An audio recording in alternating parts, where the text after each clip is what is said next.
अस्सलाम वालेकुम। Welcome to online education adviser.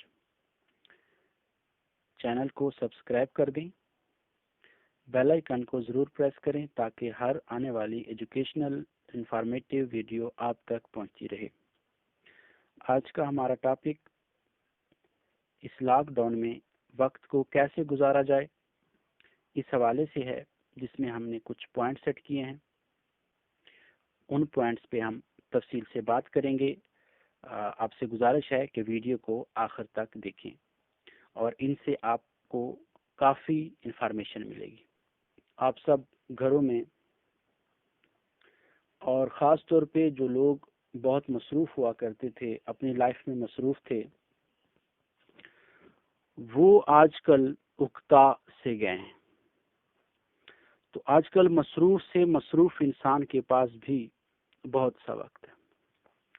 अब सवाल ये है कि उस वक्त को कैसे गुजारा जाए।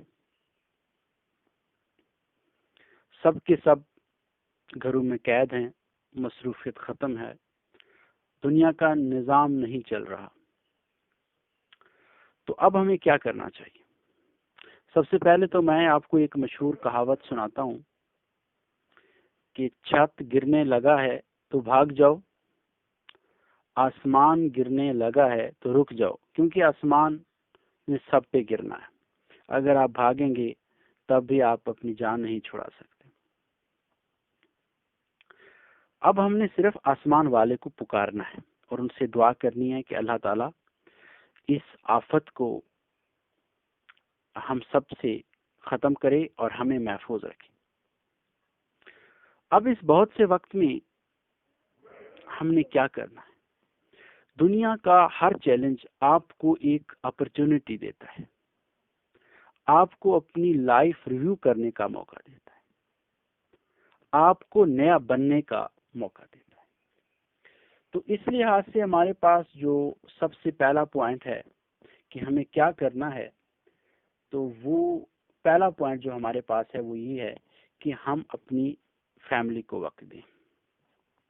ख़ास तौर पे जिनके बच्चे हैं वो अपने बच्चों को वक्त दें, उनको अपने दिल का हाल दें, उनसे सुनें, अपने रिश्ते रिलेशनशिप को मजबूत करें।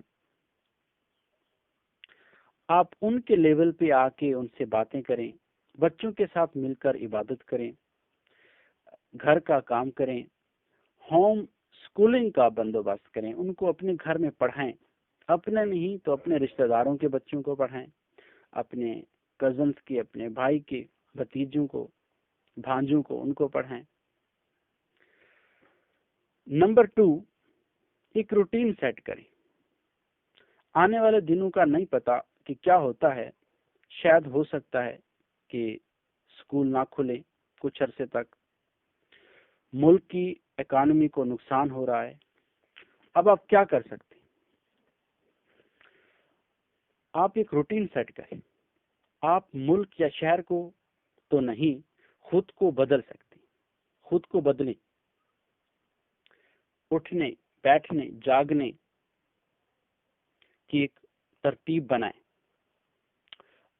याद रखें, ये छुट्टियां सेहतमंद शख्स को भी बीमार कर सकती, लिहाजा आप अपना और फैमिली का ख्याल रखें और एक टाइम टेबल सेट करें, वर्जिश करें, वॉक करें। उसके बाद तीसरा पॉइंट है हमारे पास, ये एक ऐसा टाइम है जिसमें हम खूब गौर फिक्र कर सकते हैं।